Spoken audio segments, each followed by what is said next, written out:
beside the Arch of Constantine. This is Beth Harris and Stephen Zucker and Valentina Follo. We're seeing it against the backdrop of the Colosseum. Maybe we should start with what's so important about the Arch of Constantine. There were many arches in Rome, few remains today, so few are visible for a tourist or for any students walking through the streets of Rome. And they were dedicated to victorious generals usually to celebrate their victory over another country. They're usually located in strategic areas of the city because, of course, they needed to send a message and therefore they were located in a specific point. The arch was dedicated to Constantine for a victory over another Roman, actually. And there's a time in Roman history where the empire is starting to have time of unrest, so there were different people fighting for the same seat to become emperors. And Constantine won. So in reality, it's very strange because you see a monument celebrating the victory of a Roman over another Roman.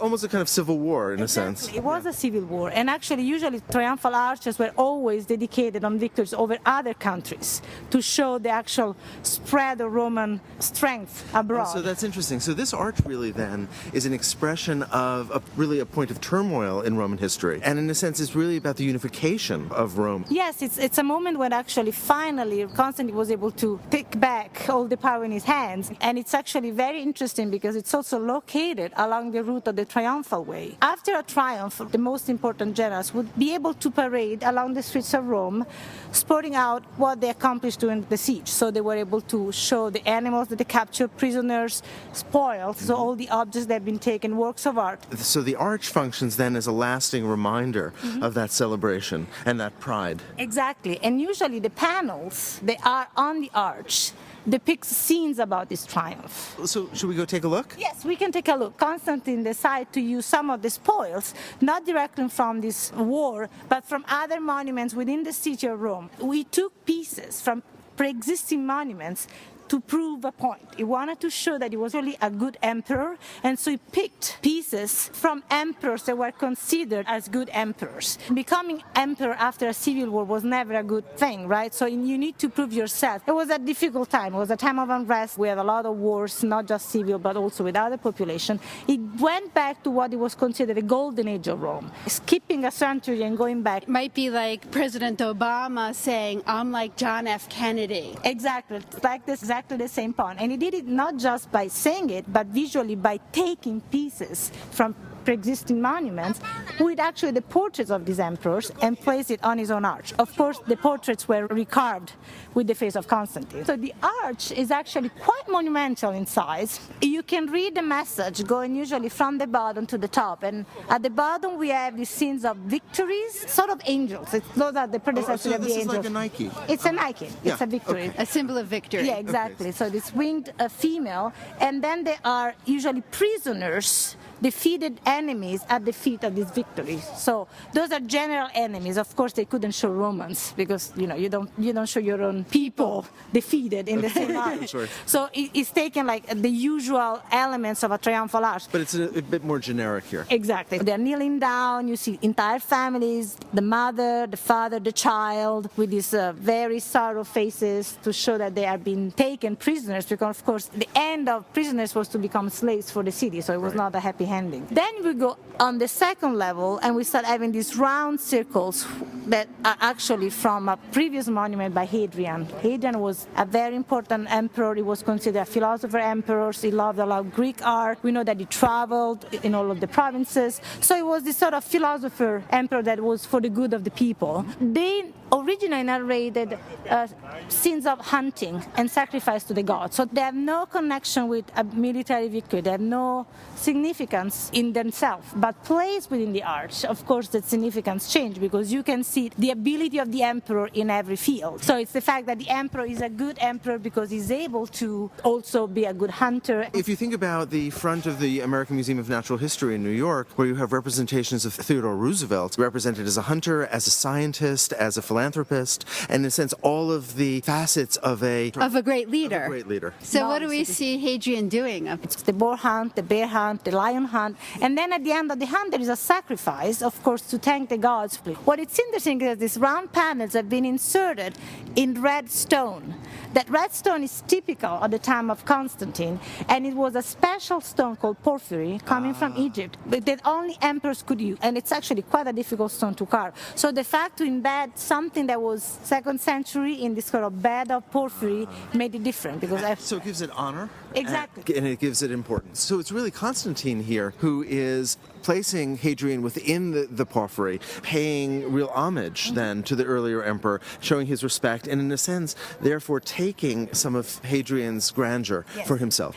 Then if we go to the top layer, so to the top floor, the attic, we see two things. They are freestanding statues of prisoners, and they are represented with like these strange pants, a short tunic, a mantle, and a very weird cap. It's like a pointed, soft hat. Those are called Phrygian hats, used to represent foreign people. Remember that pants were only used by barbarians. Roman would use a toga. In this case, those are representation of the Dacians. The Dacians were the people that Trajan defeated, and they have been taken probably from the major forum, so the major square that Trajan built after the war to celebrate his victory. So another taking from another great emperor, the Emperor Trajan in this case. But I wonder if we could talk about the styles and all the different ways that things look on the arch. The most important thing is if you go really in the front and we look at the only element that actually was carved for this arch at the time of Constantine, it's a long frieze. It's actually a representation of the emperor seated on a throne distributing coins, so distributing money to the population in a gesture of largesse. That was a typical element of Roman iconography. The emperor was good, the emperor would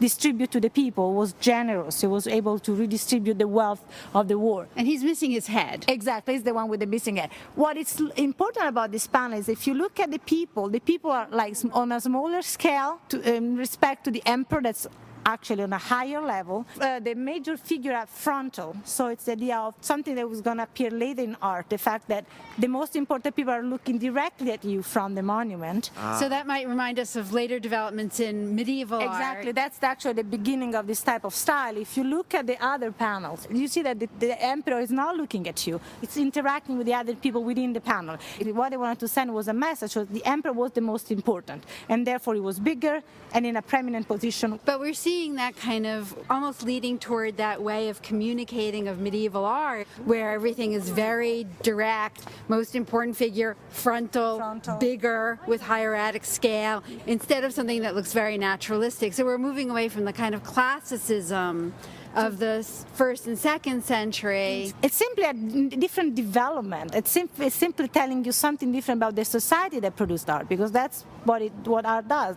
This fact that the emperor started detaching himself from the people that it's supposed to watch over. Interesting. Because I think many people would look at the frieze and see these forms not only as more hieratic, but also as, in a sense, more symbolically represented, right? I mean, you mentioned before the greater naturalism of the medallions, and here the figures seem, I think, to many people's eyes, less studied. They seem to be produced by somebody not really able to carve in certain cases.